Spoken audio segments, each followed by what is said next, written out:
Bismillahirrahmanirrahim. Assalamualaikum warahmatullahi wabarakatuh. Apa kabar anak-anak? Semoga senantiasa bersemangat dalam belajar walaupun pembelajaran jarak jauh ataupun di rumah saja.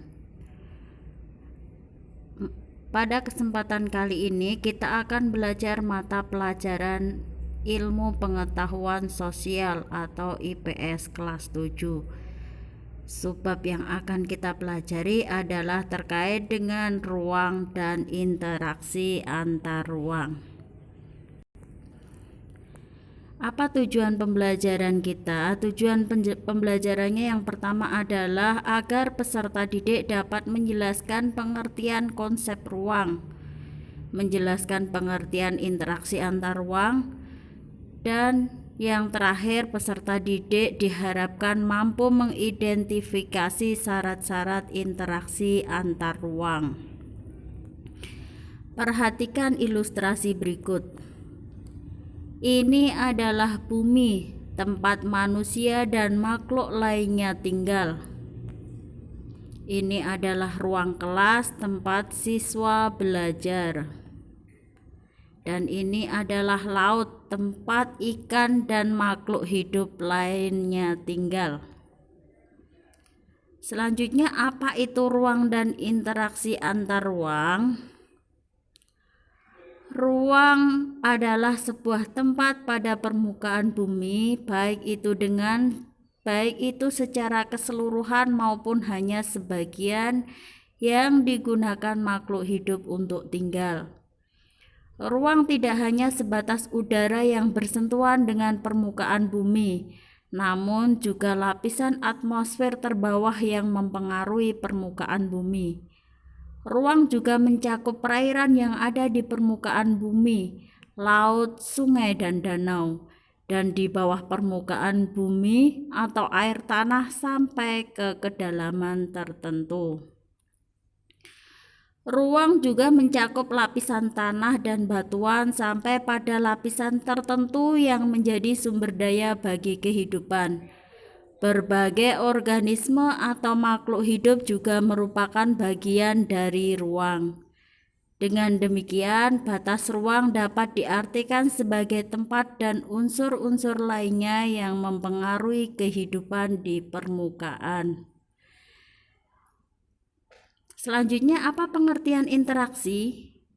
Menurut Bintarto, interaksi merupakan suatu proses yang sifatnya timbal balik dan mempunyai pengaruh terhadap tingkah laku baik melalui kontak langsung atau tidak langsung.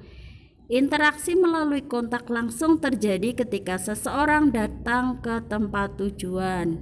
Sedangkan interaksi tidak langsung terjadi melalui berbagai cara, misalnya dengan membaca berita, melihat tayangan di televisi, dan lain-lain. Selanjutnya, syarat-syarat terjadi interaksi antar ruang. Ada 3 syarat. Yang pertama adalah saling melengkapi atau complementarity. Merupakan sebuah kondisi saling melengkapi yang terjadi apabila ada wilayah-wilayah yang berbeda komoditas yang dihasilkannya. Syarat yang kedua adalah kesempatan antara atau intervening opportunity. Kesempatan antara ini merupakan suatu lokasi yang menawarkan alternatif lebih baik, ialah sebagai tempat asal ataupun tempat tujuan. Syarat yang ketiga adalah kemudahan transfer atau transferability. Pengangkutan barang maupun orang memerlukan biaya. Biaya dalam interaksi tersebut harus lebih rendah jika dibandingkan dengan keuntungan yang didapatkan. Perhatikan ilustrasi berikut ini.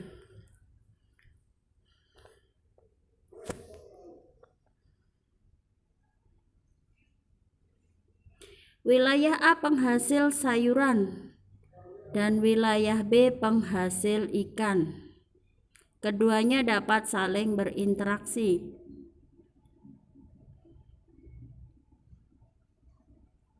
Sedangkan gambar 2, wilayah A surplus sayuran minus ikan. Wilayah B surplus ikan minus sayuran, dan wilayah C surplus ikan minus sayuran.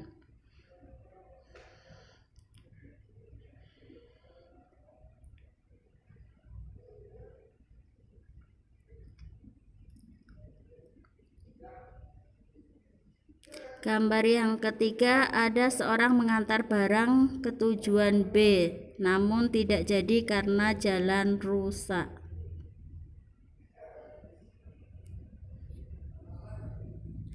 Kesimpulan dari pembelajaran kita kali ini yang pertama adalah terkait dengan ruang.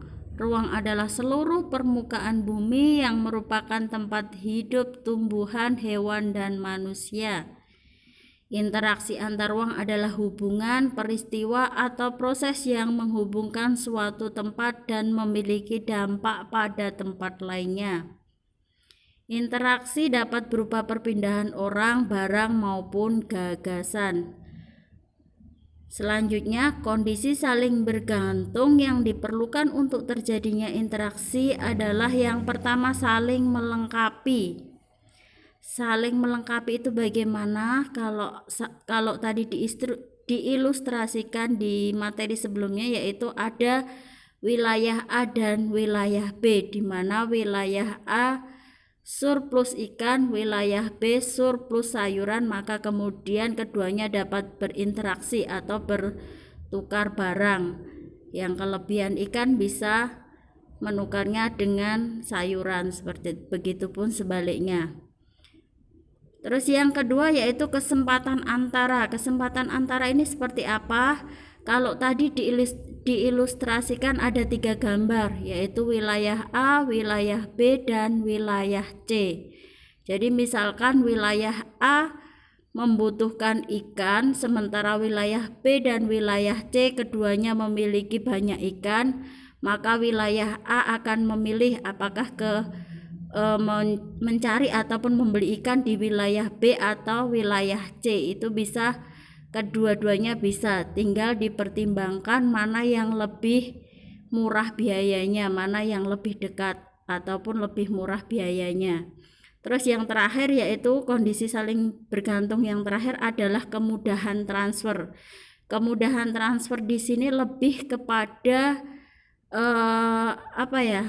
kalau tadi dicontohkan jalan ya, kalau biasanya dari daerah asal A mengantar barang ataupun menjual barangnya ke wilayah B, namun karena jalan menuju wilayah B mengalami kerusakan, maka kemudian si penjual akan mencari alternatif menjual barangnya ke daerah lain, bisa ke daerah C ataupun daerah D, begitu ya.